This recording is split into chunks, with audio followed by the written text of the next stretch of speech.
ಮಹಾನಗರ ಪಾಲಿಕೆ ಶಿವಮೊಗ್ಗ 10 ವರ್ಷದಿಂದಲೂ ಇದೇ ರೀತಿ ಸಮಸ್ಯೆ ಜನರಿಗೆ ಆಗ್ತಾ ಇದೆ. ಇದಕ್ಕೆ ಒಂದು ಪೈಸಾನು ಪರಿಹಾರಕ್ಕಾಗಿ ನೀವು ಏನು ಒಂದು ಕ್ರಮ ಕೈಗೊಂಡಿಲ್ಲ. ಕೊಡಬೇಕು ಅಂತ ಹೇಳಿ ನಮ್ಮ ಮನವಿಯಲ್ಲಿ ಮತ್ತೆ ಇನ್ನೊಂದು ಏನಂತ ಹೇಳಿದ್ರೆ ಏನು ಈ ಅಧಿಕಾರಿಗಳು ನಿರ್ಲಕ್ಷ್ಯದಿಂದ ಕೊಡಕ್ಕೆ ಬಂದಿದ್ದೀವಿ. ಮತ್ತೆ ಸರ್ ಈ ರೆಸ್ಕ್ಯೂ ಟೀಮ್ ಬರುತ್ತಲ್ಲ, ಯಾವುದೋ ಒಂದು ವಾರ್ಡು ಅಥವಾ 2 ವಾರ್ಡಲ್ಲಿ ಕೆಲಸ ಮಾಡ್ತಾರೆ. ಅದಕ್ಕಾಗಿ ರೆಸ್ಕ್ಯೂ ಟೀಮು ಕೂಡ ಎಲ್ಲ ವಾರ್ಡ್ಗಳಲ್ಲಿ ಯಾವ ವಾರ್ಡಲ್ಲಿ ಇಂಥ ಸಮಸ್ಯೆಗಳಿದೆ ಎಲ್ಲ ಕಡೆನೂ ಒಂದು ರೆಸ್ಕ್ಯೂ ಟೀಮ್ ಕೂಡ ನೀವು ಮಾಡಿದ್ರು. ಈ ಸಲ ಇಡೀ ಈ ಮಳೆಗಾಲದಲ್ಲಿ ಮಹಾನಗರ ಪಾಲಿಕೆ ಮತ್ತು ಜಿಲ್ಲಾಡಳಿತ ಸೇರಿಕೊಂಡು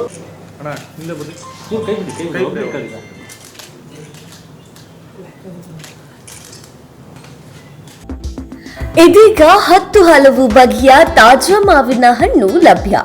ನಮ್ಮಲ್ಲಿ ನೈಸರ್ಗಿಕವಾಗಿ ಮಾಗಿಸಿದ ರತ್ನಗಿರಿ ಆಲ್ಫೋನ್ಸಾ, ರಾಮನಗರ ಬಾದಾಮಿ, ಬಾಣಾವರ ರಸಪುರಿ, ಬಾದಾಮಿ, ತಮಿಳುನಾಡು ಇಮಾಂ ಪಸಂದ್, ಆಂಧ್ರ ಮಲ್ಲಿಕಾ, ಆಂಧ್ರ ಬೇನಿಶಾ, ಬೆಂಗಳೂರು ಲಾಲ್ಬಾಗ್, ಸಾಗರ ಶಕರಗುಟ್ಟಿ, ನಾಟಿ ಮಾವಿನ ಹಣ್ಣು, ಗುಜರಾತಿ ಕೇಸರ್, ಚನ್ನಪಟ್ಟಣ ದಿಲ್ ಪಸಂದ್, ಉತ್ತರ ಪ್ರದೇಶದ ದಶೇರಿ ಮತ್ತು ಕಸಿ ಮಾವಿನ ಹಣ್ಣು ದೊರೆಯುತ್ತದೆ.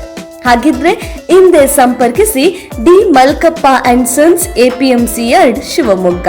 ನಮ್ಮ ದೂರವಾಣಿ ಸಂಖ್ಯೆ 9448943972 9449265196. ಶಿವಮೊಗ್ಗದಲ್ಲಿ ಧಾರಾಕಾರವಾಗಿ ಸುರಿಯಿತು.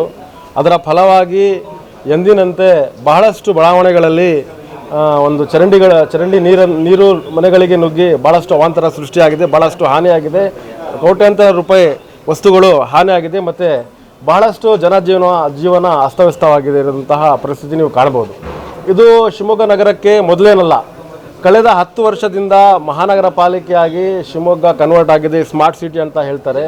ಆದರೆ ಟಿಪ್ಪು ನಗರ ಇರ್ಬೋದು, JP ನಗರ ಇರ್ಬೋದು, ಆನಂದರಾವ್ ಬಡಾವಣೆ ಇರ್ಬೋದು, RML ನಗರ ಇರ್ಬೋದು, ಇಮಾಂಬಾಡ ಇರ್ಬೋದು, ಟ್ಯಾಂಗ್ ಮೊಹಲ್ಲಾ ಇರ್ಬೋದು, ಅದೇ ಥರ ಬಾಪೂಜಿ ನಗರ ಇರ್ಬೋದು, ಇದೇ ರೀತಿ ಮಂಡ್ಲಿ ಇರ್ಬೋದು, ಇಂಥ ಭಾಳಷ್ಟು ಪ್ರದೇಶಗಳು ಪದೇ ಪದೇ ಜಲಾವೃತ ಆಗಿ ಅಲ್ಲಿನ ನಿವಾಸಿಗಳಿಗೆ ತೊಂದರೆ ಆಗ್ತಾಯಿದ್ರು ಕೂಡ ಇಲ್ಲಿನ ಜಿಲ್ಲಾಡಳಿತ ಮತ್ತು ಮಹಾನಗರ ಪಾಲಿಕೆಯ ನಿರ್ಲಕ್ಷ್ಯವೇ ಇದಕ್ಕೆ ನೇರ ಹೊಣೆ ಆಗಿದೆ. ಹಾಗಾಗಿ ಈ ನಿರ್ಲಕ್ಷ್ಯವನ್ನು ಬಿಟ್ಟು ಮುಂದೆ ಇನ್ನೂ ಮಳೆ ಇದೆ. ಇದು ಮೊದಲನೇ ಮಳೆ ಆಗಿದೆ ಈ ವರ್ಷದ್ದು, ಇನ್ನೂ ಭಾಳಷ್ಟು ಮಳೆ ಇದೆ. ಈ ಮಳೆಗೆ ಪರಿಹಾರ ಮಾಡಬೇಕಂತ ಹೇಳಿದರೆ ತಾವುಗಳು ಬಂದಿಯಲ್ಲಿ ಸರ್ವೆ ಮಾಡಬೇಕು.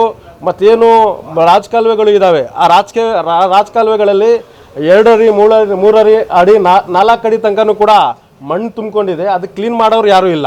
ಇವರು ಬರ್ತಾರೆ, ಸರ್ವೆ ಮಾಡ್ಕೊಂಡು ಹೋಗಿಬಿಡ್ತಾರೆ. ಅಲ್ಲಿ ಜನರಿಗೆ ಸಮಸ್ಯೆ ಆದಾಗ ಇವರಿಗೆ ಅದೆಲ್ಲ ಜ್ಞಾಪನ ಆಗತ್ತೆ. ನಂತರ ಮತ್ತೆ ಇವರು ಕೆಲಸದಲ್ಲಿ ಬ್ಯುಸಿ ಆಗಿಬಿಡ್ತಾರೆ. ಈ ಮಹಾನಗರ ಪಾಲಿಕೆ ಅಧಿಕಾರಿಗಳು, ಮಹಾನಗರ ಪಾಲಿಕೆ ಇಂಜಿನಿಯರ್ಸ್ಗಳು ಏನು ಮಾಡ್ತಾರೆ ಅಂತ ಹೇಳಿ ನನ್ನೊಂದು ಪ್ರಶ್ನೆ ಇದೆ.